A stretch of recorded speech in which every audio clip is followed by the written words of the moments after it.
Welcome to this episode of Season 2 of The Meaning Mindset with Rabbi Ron. I am delighted to share an inspiring guest with you. He's the author of Disarmed: Unconventional Lessons from the World's Only One-Armed Special Forces Sharpshooter, Izzy Ezagui, published by Prometheus Press.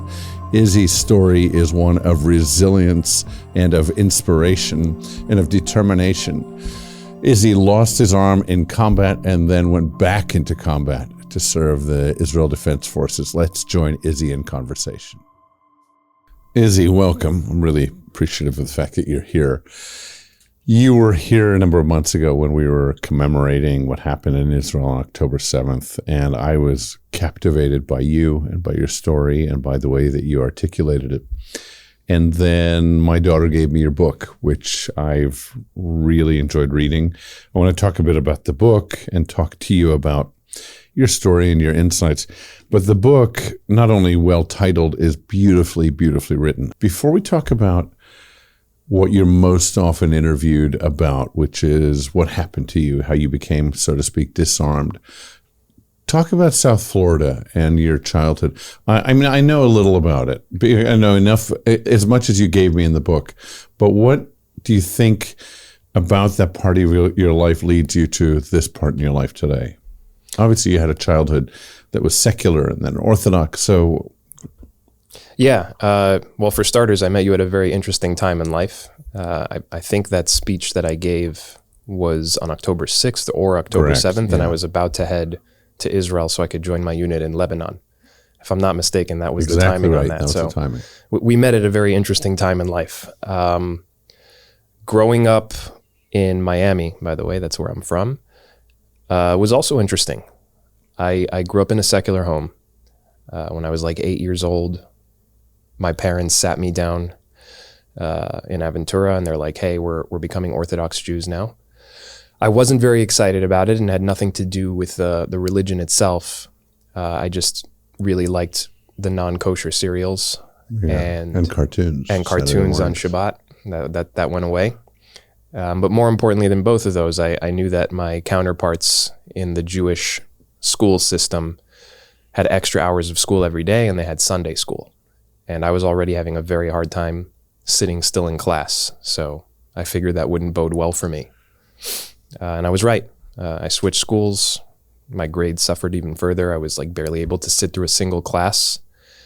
And in the end, the only subject that really managed to penetrate, because I love stories. I love telling them and I love hearing them. And when you're 8 years old in a Jewish school, you start learning Torah. And that was the first time that I found out that my people suffered. You know, the Israelites were slaves under the whip in Egypt. And I was a sensitive kid. I'm still a fairly sensitive guy. And it bothered me to learn that my people suffered. And the only way that I was able to get past it was with the understanding that it's ancient history. You know, we're doing okay today. But what happens when you get a little older in the Jewish school system is they start teaching you more recent history. You know, so now I'm 11 or 12 and we're starting to learn about the Holocaust and we're meeting survivors. And it's more difficult to use that logic of like, hey, we're doing okay. But I did. Like for a time, again, I was like, you know what, it's more recent, but at least we're doing fine now. Right. The main turning point is when I go to Israel for my bar mitzvah. It's my first time there. Happens to be during the Second Intifada. And on one of the very last days of what was a wonderful trip, my family and I decided to drop off our laundry at a laundromat that's on a very busy intersection, which I'm sure you've been to, King George and Yafo. It's where the light rail runs today. And very soon after we left that intersection, a terrorist walked into a Sabaro's pizzeria. It's like an infamous, one of the many bombings, but an infamous one. And this terrorist had a guitar case that was loaded with explosives. And when he set it off, there was well over 100 injuries. Women and children were killed. And I remember watching footage of that looping on the news and how it finally dawned on me that maybe my people are not okay. That I've been lying to myself. And that was enough of a reason to join the IDF when I was old enough, when I turned 18. I made a different decision, by the way, at 18, also Israeli American, and I made a decision to join the U.S. military. Really? Is that so? Yeah, and people would ask me, Israelis or Jewish people would say, why didn't you go to the IDF? Why'd you join this country's? And in retrospect, it was a strange decision. It made sense to me. It was a utilitarian decision, let's say. It made sense for what I wanted to get out of my life at that point. And one thing I remember, by the way, was, unlike you, I didn't go on in. I didn't enlist because of an ethos. I didn't enlist because I was a proud patriot who wanted to defend his country. In fact, I'll tell you a brief story. I remember being in basic training for the Air Force, and I was sitting at attention at my desk. How you sit at attention, only the military knows. And this drill sergeant was in front of us, screaming at us, and he was saying, if you join this military because you wanted to defend this country. Oh, no, he said, because you wanted to get an education. And I thought, yeah, that's me. He says, you joined for the wrong reasons. I thought, okay, he's going to come to my reason. If you joined because you wanted to travel, I thought, that's on my checklist. You joined for the wrong reasons. If you joined because you wanted to see the world, because you wanted adventure, and I thought he's going through my list of 7 reasons why I declined going to college at the time and said, I want to go to the military. Or my dad, who was an Israeli ex-Air Force guy, said, that was the best time of my life, consider it. And finally, he said, if you joined because you want to defend this country against its enemies, and Izzy, I swear to you, it hadn't crossed my mind. That's fascinating, actually. I'm telling you that it's not even on the list. Yeah, it wasn't on the list because we weren't threatened in the mid-'80s. Or I wasn't aware of threats, right? Of course, threats were lurking, but they were adult threats. Adults were aware of them. I wasn't at that point in my life when I was looking at geopolitics and rise of terrorists. We didn't even have the language for that. And I joined because I wanted to move my body, move my mind, have adventures, went to 40 different countries, did a lot of things. But now in retrospect, when people ask me, why didn't you go to Israel? I think, I maybe should have for the reason that you did. Now, one of the things he said in the book, around page 36 or 37, if I remember, was, here's why. Do you remember what the reason was that you gave? You've kind of said it now, but you had a choice, which was, do I join the American, if I will, or the Israeli, and you stated why you joined the IDF. I haven't looked at that book for like a decade, okay. So refresh my memory. I'll tell you, I read that page a week ago. Basically, what you said was both Israel and America have threats, but Israel has them much closer. Yeah. For us, they're out there somewhere. It's not as ambiguous. It's not as ambiguous. Yeah. It's amorphous. We know that there are threats. The people you're protecting are a mile behind you. Exactly right. Yeah. Yeah. So that was... It's a good answer. Yeah, I mean, now we realize, especially maybe it's part of it is our growing up, and part of it is the world that we now live in, and the awareness of news, right? We're getting news, all bombardment, that there is real threat. And in Israel, I remember, how do we know a brand, a pizza? I remember Zbara, how it's spelled and where it was in Israel. But I really, when I hear the name, I don't think about their pizza. I think about what happened there. Yeah. So what happened after that? Well, first, I maybe it's important to clarify that naivete or that ability to be 18 and join a military without even really knowing what the threats are doesn't exist anymore. I feel like news is so accessible at such a young age, because of smartphones and all that. And more importantly, or more dangerously, a lot of manipulation can happen that way. So a lot of the narratives that people are seeing are incorrect. You have that whole TikTok generation, especially when it comes to Israel. But I digress. What was your question? No, it's okay. It's an important digression. How did you go from that awakening, to being an American kid from South Florida? First of all, before we go to the IDF, because I know that that's where we're leading, that's what the book takes us to. Talk to me about, first of all, your Ezagui is Moroccan. Yeah. Your family moved from where to South Florida? My father's side is Moroccan. There was a bit of time spent in Israel, and then Canada, and then the U.S. Mother's side is Cuban. I think originally somewhere near Turkey, if I'm not mistaken. I see. Okay. Yeah. So Sephardic on both sides? Yeah. 100% essentially? I mean, I've never done a 23andMe. never done the 23andMe, Okay. but I we think should give so. those as a gift as people Yeah. leave. Yeah, Or find out. you should get the results on Right, on exactly. Air. That's That would good. be on air, Yeah. right here. Yeah, I am 100% Ashkenazic too.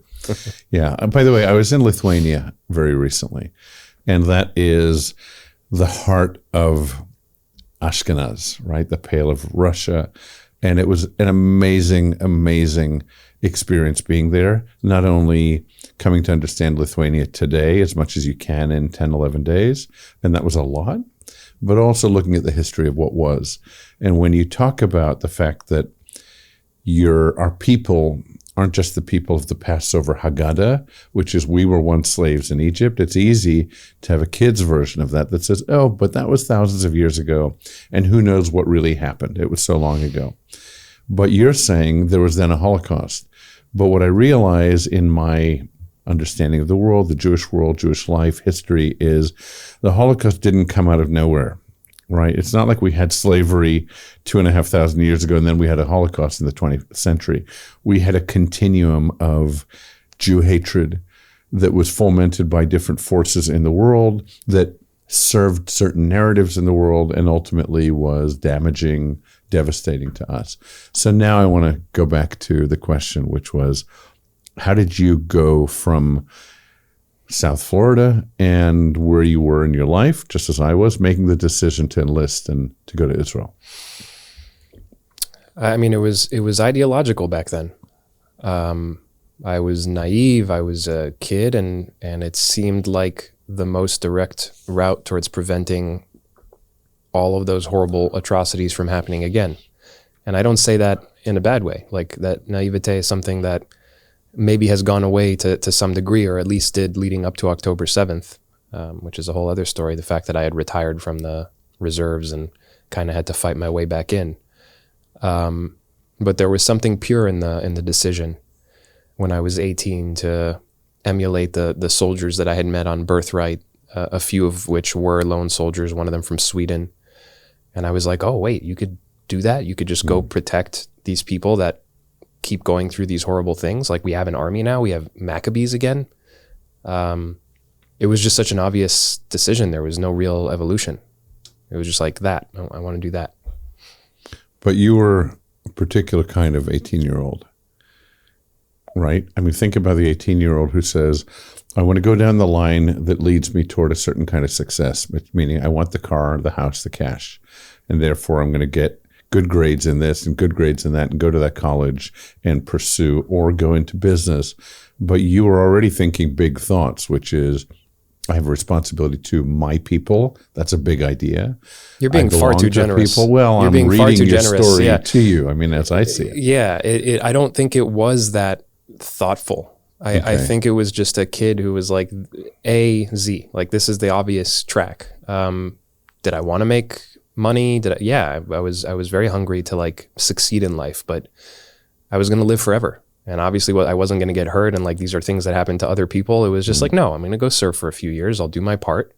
I'm invincible. Yeah. And then I'll move on to the successes. It was never going to be college for me. I'm a high school dropout, proudly at this point. What does that mean?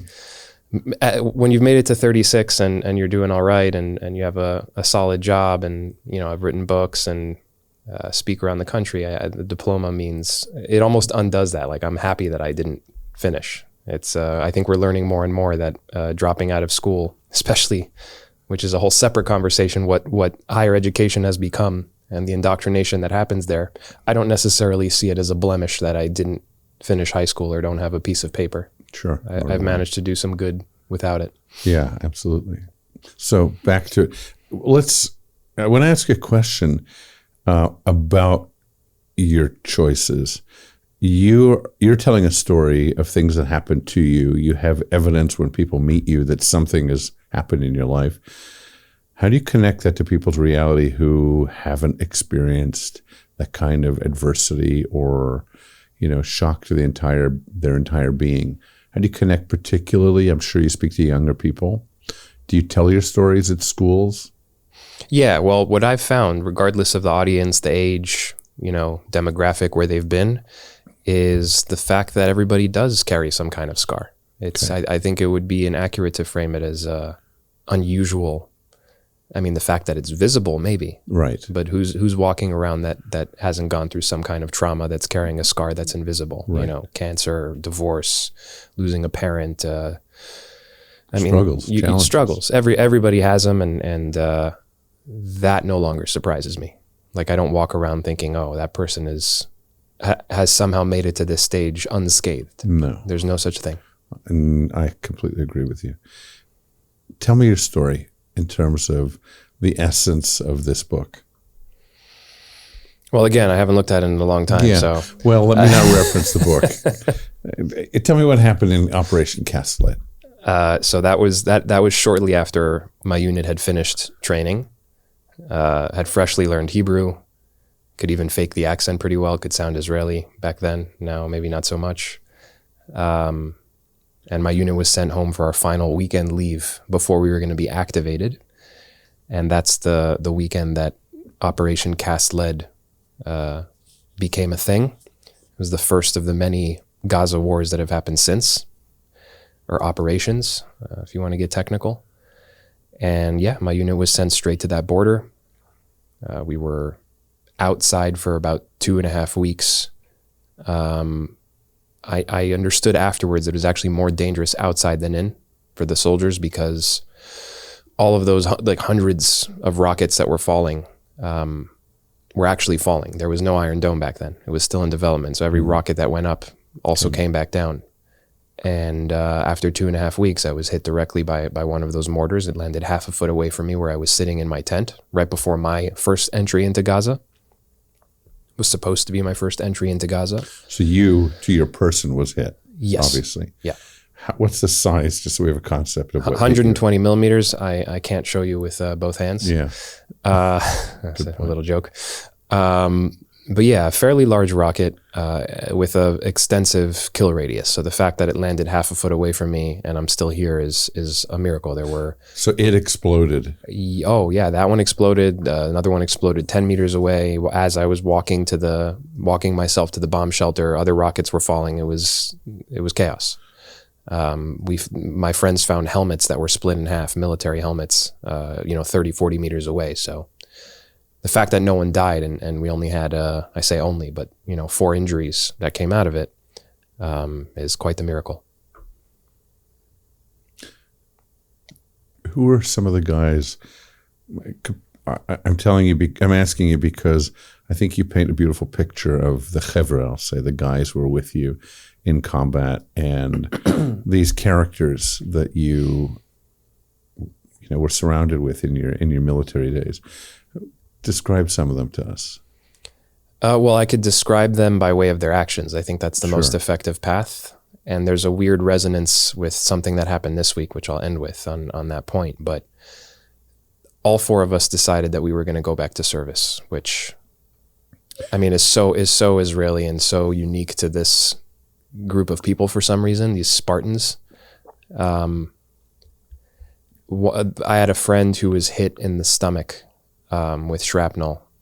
It was the size of a quarter, and I remember seeing him next to me on the helicopter and wondering why he was even with us. He didn't look like he was injured. He had like a little bit of blood on his side, and turns out he was the worst wound of the 4 of us, because his internal organs were scrambled by it. And he volunteered to return to service. He couldn't serve in a combat capacity because he could no longer carry weight without ripping his stomach open, but he continued serving. He ended he finished his whole military career. A good friend of mine who we used to call Rabbi, he's the one who walked around and put tefillin on everyone right before that moment. Right. He was hit in the femur bone. His femur bone shattered, and that's the toughest bone in the body to break, from what I understand, and also the toughest one to heal.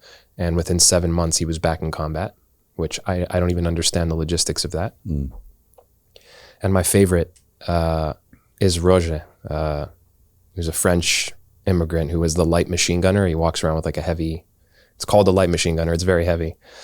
And Roger was hit across both knees. Shrapnel opened up his knees, and he disobeyed orders and ran away from the hospital to rejoin the unit, I think 2 days later.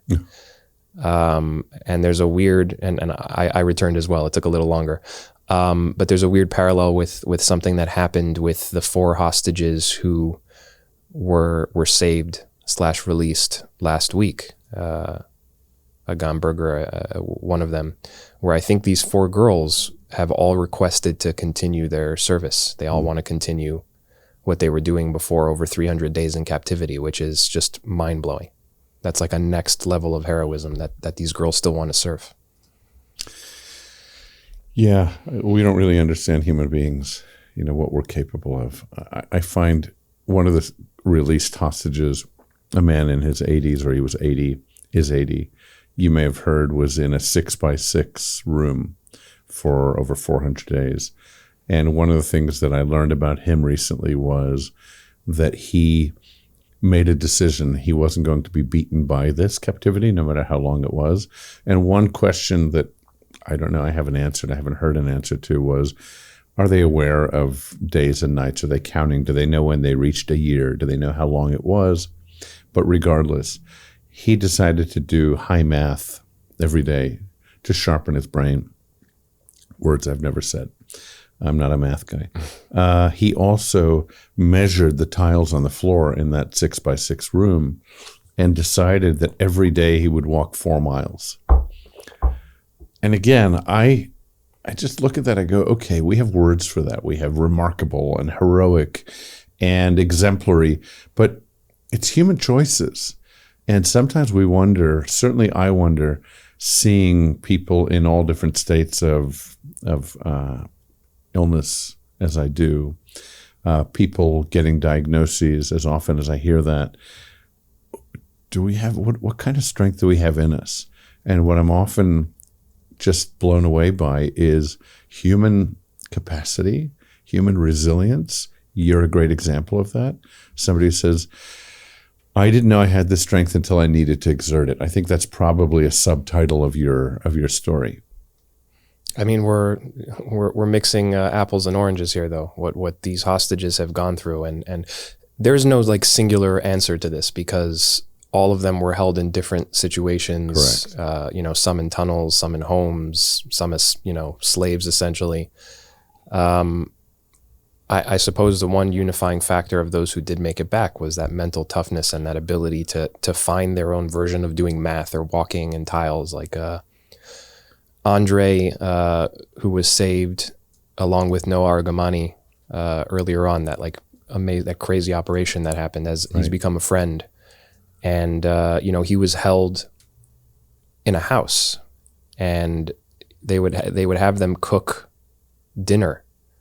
I don't know if it was for themselves or for the people that were hosting them, or both. And him and his friend, who's named Almog, who was with him, would cook together and sing Drake. They would sing God's Plan. And like, that's what got them through it.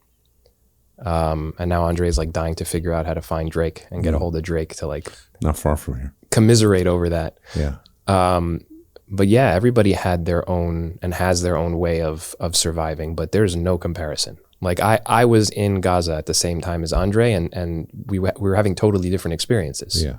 I was with a brotherhood, with a family, with a cause, knowing what I was fighting for, and he was in darkness. He didn't know what was going on. He didn't know if people cared or were fighting for him. Right. They were just constantly telling him how the IDF didn't care about him, and that they were indiscriminately bombing even though he was there. And he still had the mental toughness to find a way out. Yeah. That to me is a different ballgame. I would not put us in the same bucket. How do you shift your challenges into your strengths? How do you think people do it? Or maybe that's too big a question. How do you think you have, in retrospect, turned the challenges of your life, the loss of the limb, the terror of what you experience, into your strength? The only word that jumps to mind is why. It's having a why. Okay. It's not a universal thing. It's not like, because I figured out this one thing, I now have that answer locked in for the rest of my life for all other challenges. I still cry when I get a paper cut. Like I'm still annoyed, and it could ruin my day. I had a very serious why that brought me to serve in the IDF in the first place, and maybe even more so after I was injured and went back. I wanted to make myself whole again. I understood that if I continue doing after my injury what I was doing before my injury, it's as if the injury never happened. I was a combat soldier before. I'm a combat soldier today. Nothing happened. Nothing was taken away from me. So that was my why. I wish I could tell you that meant when I suffer a loss, a day-to-day loss, losing money, losing a job, like whatever it is, that I just was like okay and resilient and like, I could just go back to that place, but it's just not, it doesn't work that way. You have to have that why. I think you probably had multiple whys. I mean, my assumption is you had a why, which was to serve. I spoke to somebody yesterday. I was sitting with a sheriff deputy, and we were talking about what we share. Clearly, I'm not, with a revolver on my waist as he is, but we're both somehow motivated deeply by service to others. Different ways to do that. I'm assuming that that's a big part of anybody who volunteers and anybody who fights to serve again. That sense that it's not about me, it's about how I can be of service to others, to my people. Certainly. The whys are layered, especially in that case. I'm not going to pretend like part of that equation was not the knowledge that I could inspire the people around me by coming back from something like this. So that certainly played a part as well. And it's interesting because I feel like I get a lot more out of that kind of service than I give. And I suspect that's true for you and for the sheriff as well. People think of it as like, oh, service, it's totally about the people you're helping, but it's weird how it ends up helping you as well. Having that meaning, having that tribe, because that's what it does. It creates a tribe. It does. And I always think about the people that I counsel or serve. And I think about depression and anxiety. And I think one of the free, non-prescribable, non-prescription antidotes to that is service to other people, is get out of your own story and get into a bigger story, which is a people, a community, or another human being. I think that's a great sleep aid too. That's so true. I've never thought of it in that way. But yeah, it stops you from overthinking. It like pushes you outside of yourself. You don't have as much time or wherewithal to focus on all the things that are annoying you or troubling you when you're helping others. And whether you're actually thinking about it or not, it is recalibrating your sense of perspective. Mm-hmm. We can say, I realize my suffering isn't as great as hers. Okay, that's a reflection. But I think on some level, we're processing that. We're understanding that as it happens, even before we can articulate it. We know that our struggle at work isn't as great as a person's struggle with their marriage or their health. And it tells us something about being human. But there's an interesting balance there. And again, this is maybe just due to how young and maybe simple I was when I was injured. There was a way where that was tried to be used as an argument on behalf of God, which is we're shifting topics here, where my friend Rabbi, who was injured with me, who had everybody put on tefillin right before we were wounded, and for me, I hadn't put on tefillin for more than 8 months, and now the arm that I used to do the mitzvah no longer exists, and I'm thinking like, what kind of God would do something like this? And we're sitting in the hospital together in Soroka, like literally our beds beside each other in the middle of the night. And it struck me that I had just put on tefillin right before this happened. And I asked him like how this is possible or how he justifies this. And his response was something to the effect of, it could have been worse. And it hit me the wrong way. Like it actually got me angry. Yeah.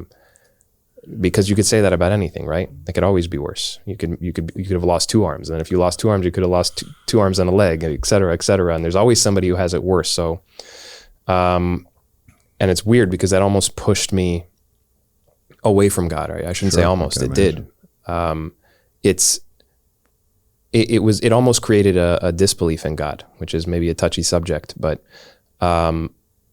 I said, like, if that is the logic, if it could have been worse, or this is the version of like God's protection that you subscribe to, then I don't want any part in it. And if there is no reason, if I'm not subscribing to this, then I have to create my own. Yeah. And that for me was going back to combat. So it was almost the birth of my atheism at the time, and what pushed me to go back, because I had to create my own reason.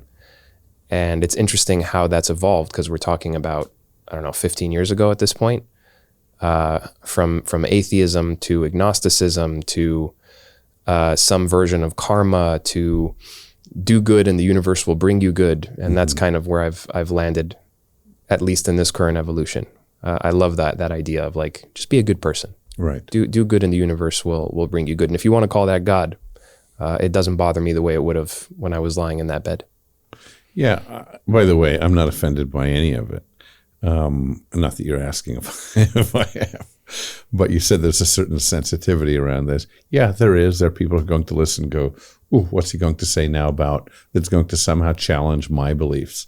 I'm okay with that.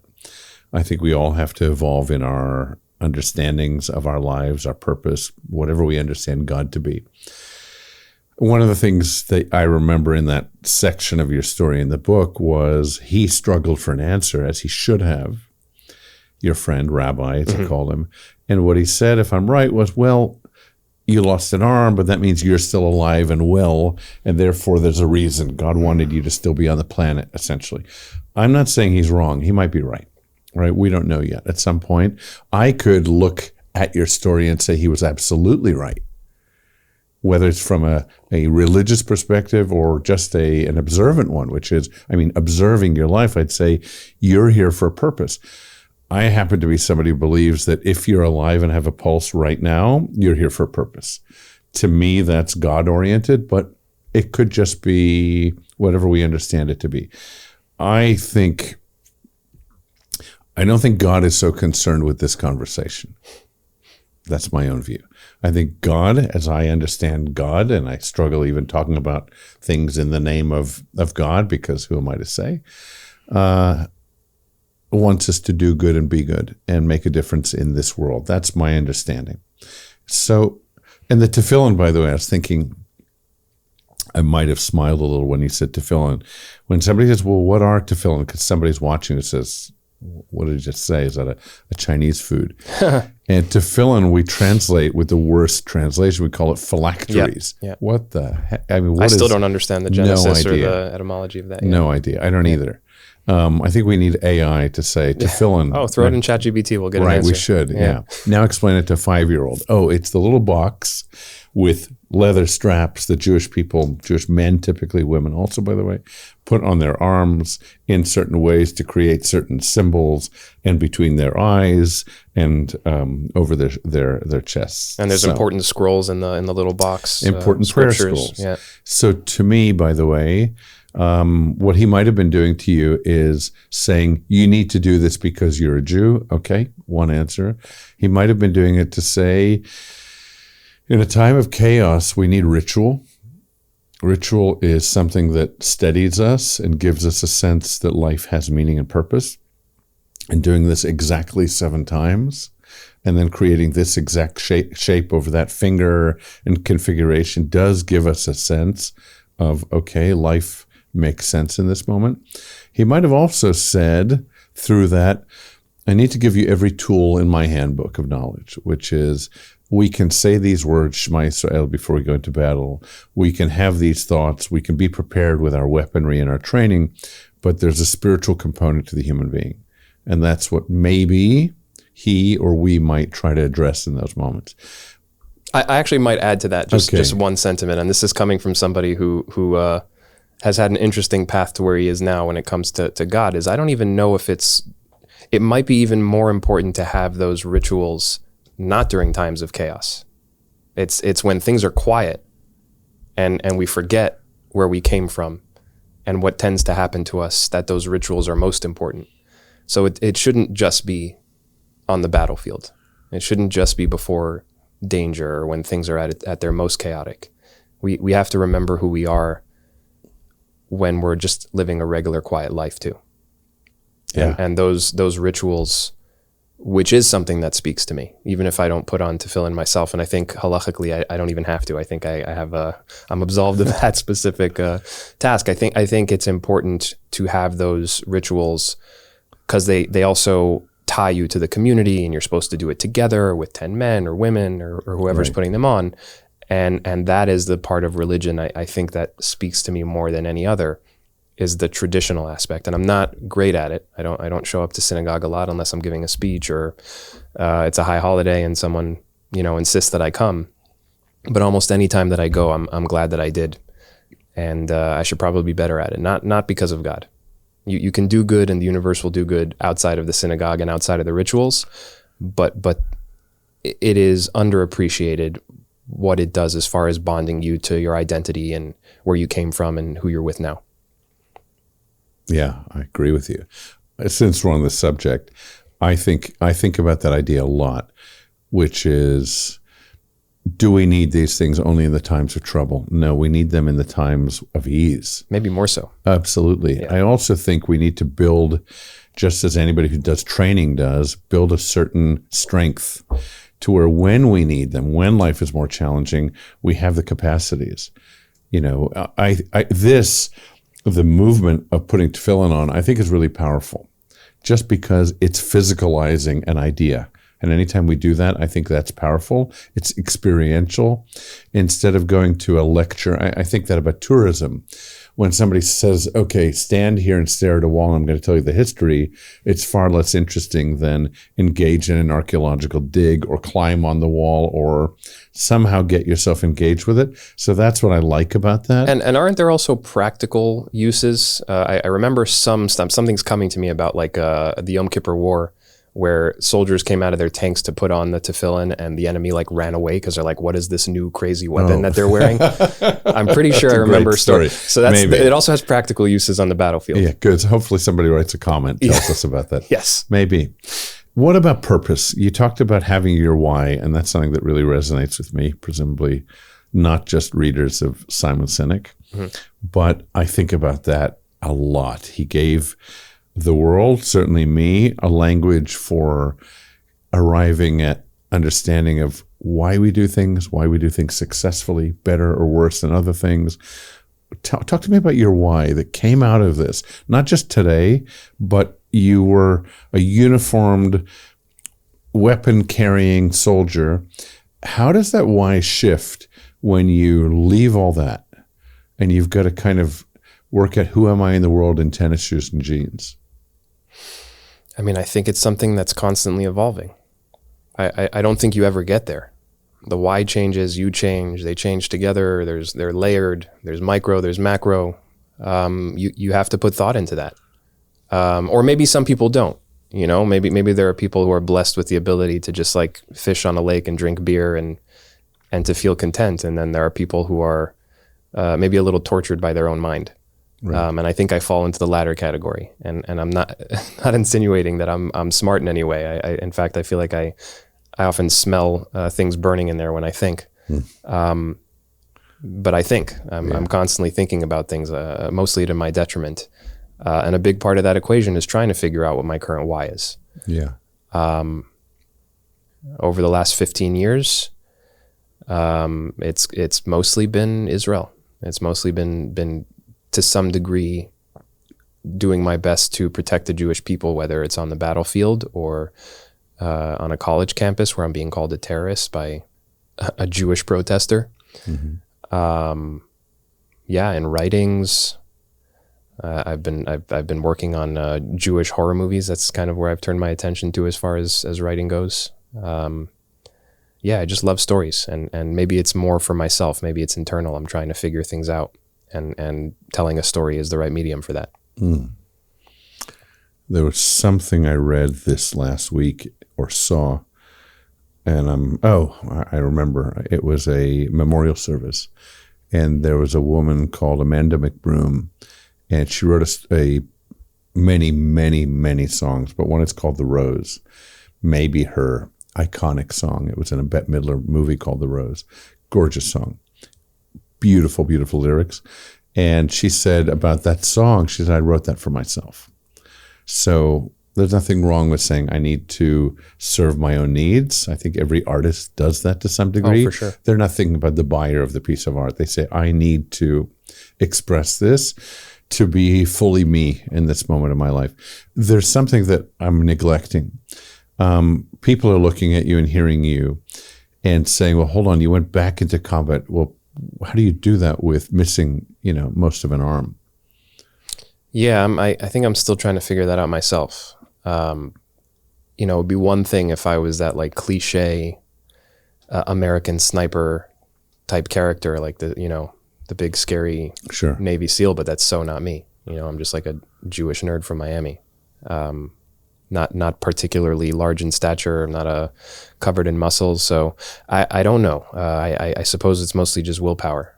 There are obviously the technical elements of having to be able to shoot and unjam an assault rifle and How do you do figuring out the mechanics of throwing grenades and pulling the pin with my teeth. I don't know. It's more of a visual explanation than it's kind of hard to explain. But you have a modified weapon after that.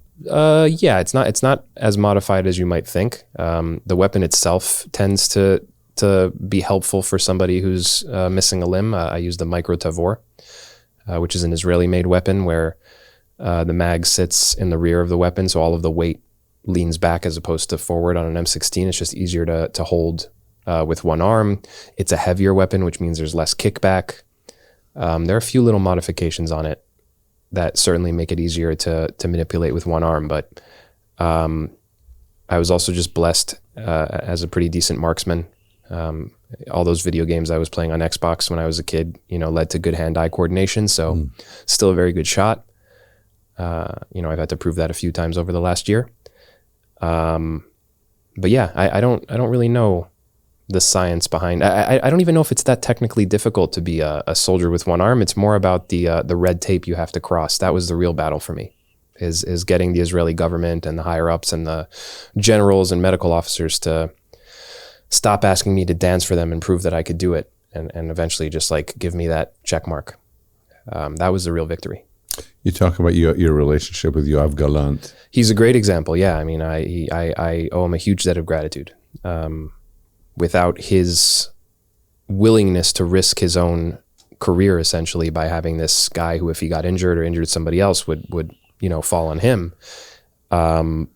He decided to allow me that opportunity, and fortunately, it paid off. For the country. It's a good story, and I'm good at it.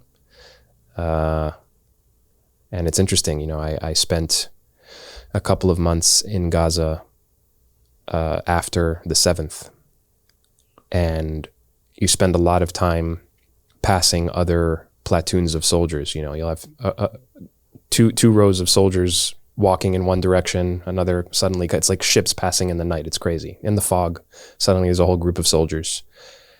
And the amount of looks that I would get, or people that would just ask generals that would walk over and say, hey man, can I shake your hand? They don't know who I am. They don't know anything about me, but just being there.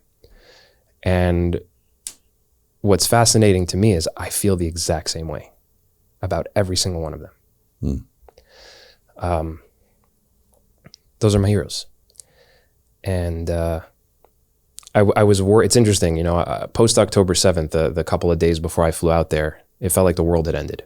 And the second I got there and I saw the soldiers that were preparing for battle and the kind of zen that maybe comes from the fact that they were preparing for battle. If they were just sitting at home, I'm sure the Israelis that were sitting at home were very nervous and falling apart, but not the ones that were about to go into battle. And I don't think I'll ever forget that. We went on to like 3 different subjects from the question, so I apologize. But that was something that I noted. And you went back because after you were here, when you were here giving a talk October 6th of this year. That was well after what we're talking about. Oh, okay. Right. I understand that. But you then went back to serve in Lebanon. Right. What was that experience like? Very different. Far less chaotic. Gaza was just a nightmare. Less than 2 seconds would go by or go by without any kind of sporadic machine gun fire from all directions or, shells blowing up. It was frightening. Lebanon was summer camp in comparison. Just the layout of the land, not the urban well, environment. the weather itself was also beautiful, and I didn't know how beautiful of a country Lebanon is. But just the reception, meaning that the enemy that we faced was invisible by the time I got there. Hezbollah was on its heels; they were running away.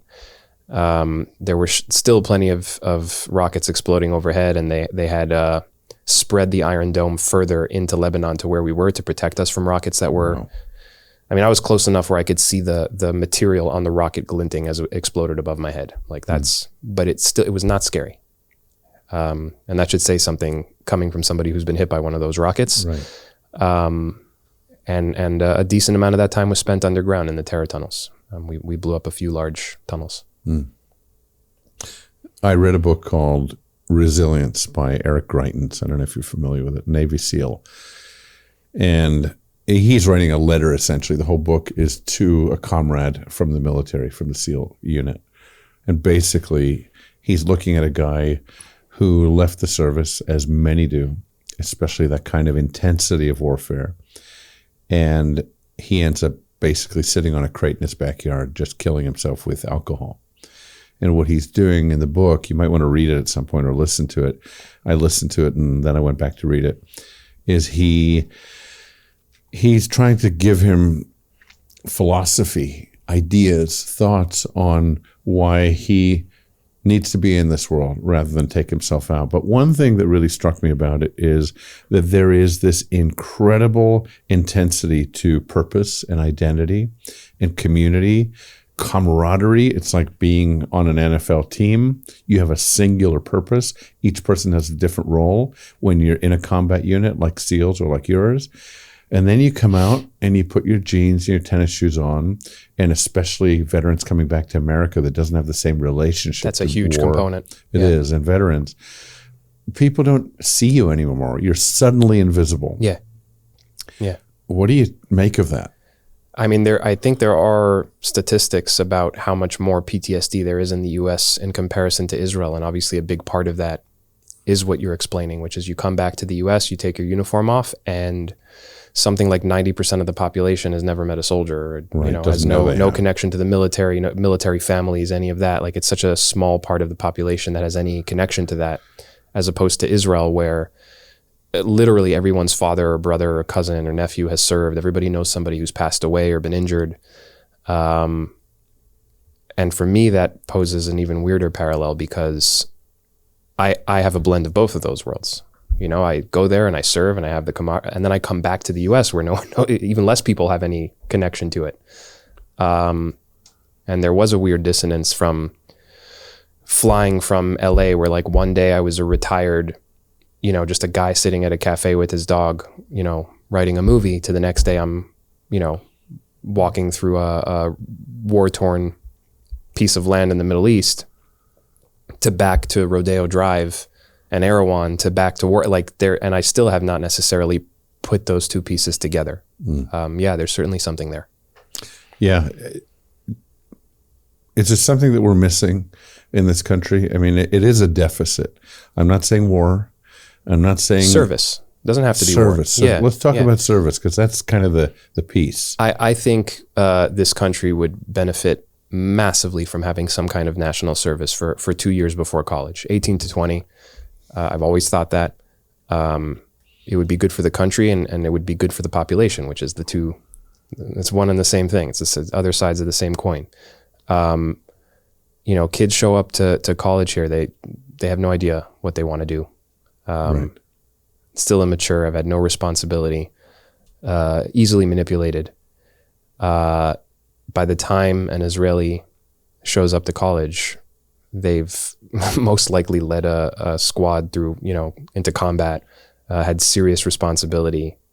That's the moment that you want to learn or grow. And I think that's a big part of why Israel is the startup nation. And I mean, you could talk to Dan Senor about that when you have him on.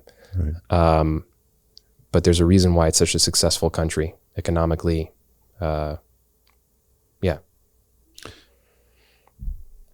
You're now years past your service, or months past your service. What's life about right now for you?